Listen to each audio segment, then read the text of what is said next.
Thank you very much for having me here this afternoon. As Treasurer of the state of Ohio, I have the opportunity to meet so many different people in elected office, a lot of folks who are city councilmen, state representatives, and other elected leaders. And I find that a variety of these folks have different goals. Some of them, by the time they're age 40, want to be congressmen, or by the time they're age 50, want to be governor. By the time they're age 60, want to be United States Senator. I try to keep my goals relatively simple. By the time I'm 36, I just hope to be shaving. I heard people whispering, like, how old is this guy? So I'm 35 years old, born and raised here in the state of Ohio. My wife and I live a couple minutes from where we grew up, and we're not going anywhere.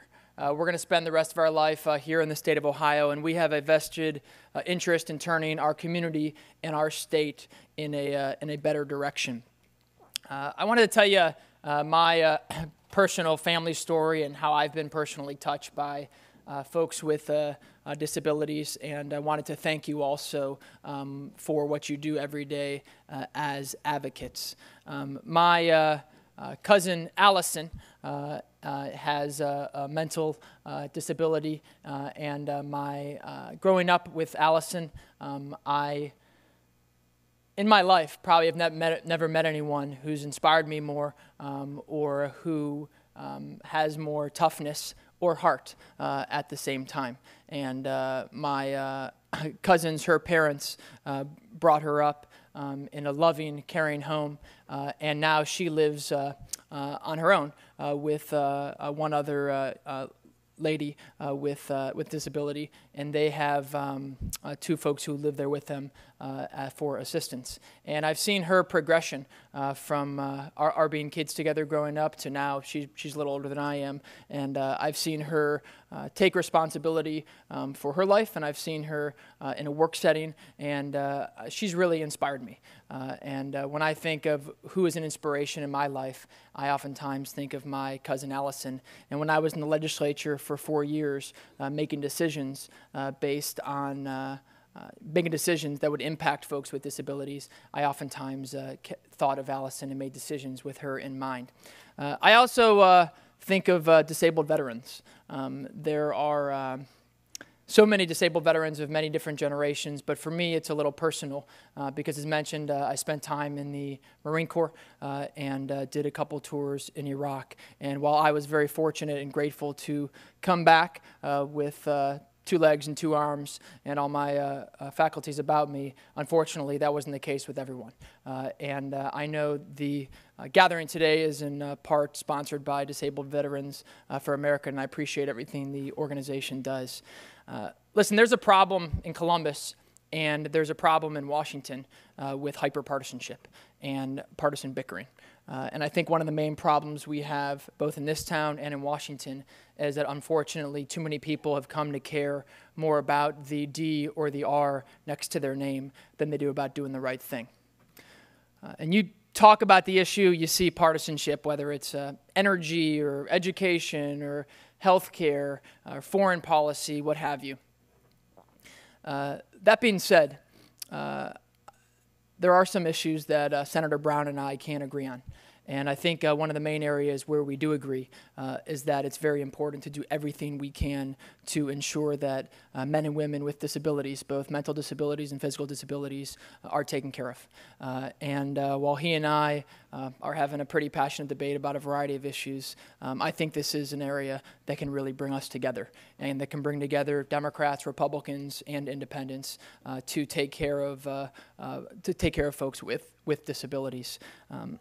At the same time, I think it's important that we do everything we can to make other elected leaders accessible. And one of the problems I've identified when I was in the legislature, and I've seen just in other parts of our government, is that unfortunately sometimes when people get elected, they forget who put them there, and they aren't always as accessible as when they were asking for your vote. And so one commitment I wanted to make to you today is that as we move forward, you should feel free to call me anytime. You should feel free to email me anytime. My cell phone is pretty accessible, and there's folks who put this together that do have my cell phone number. You can call me at home. You can call me on weekdays, weeknights, weekends, what have you. For me, advocating for men and women with disabilities is personal because of my cousin Allison and because of some of the guys that I know who served in Iraq and who came back a little differently than the way they flew over there. I'd be remiss also if I didn't mention my sister and my mother. My mother worked in the public schools for over 20 years, but something she did for a long time within her work in public education was to work with a child with autism. And I got to know Michael very well in the time that my mom was working with Michael, and then my sister for a long time worked at Belfair, at the Monarch School at Belfair, which is one of the leading schools for autistic education, not in the state of Ohio, but in the country. And through my sister working there and my mom working with autistic kids in the public schools, and the combination of that, my cousin Allison and my working with veterans and knowing a lot of veterans who unfortunately came back disabled, this is personal for me. And I want all of you to know this isn't political, it's personal. And so anything I could do to work with you moving forward, please feel free to call me or email me anytime. And listen, I hope when you cast your ballot, you vote for me, but I'm sure there's going to be some folks in this room that vote for me and some folks who vote for Senator Brown. At the end of the day, regardless of who you support or who you vote for or whose sign you have in your front yard, it's not really important. What's important is come January, I'll look forward to working with all of you and opening my office to all of you. So hopefully we could work together to change policy for the better for men and women throughout our country, children and adults with disabilities. So thank you very much for what you do on a day-to-day basis, and thank you so much for making time for me today. Thank you.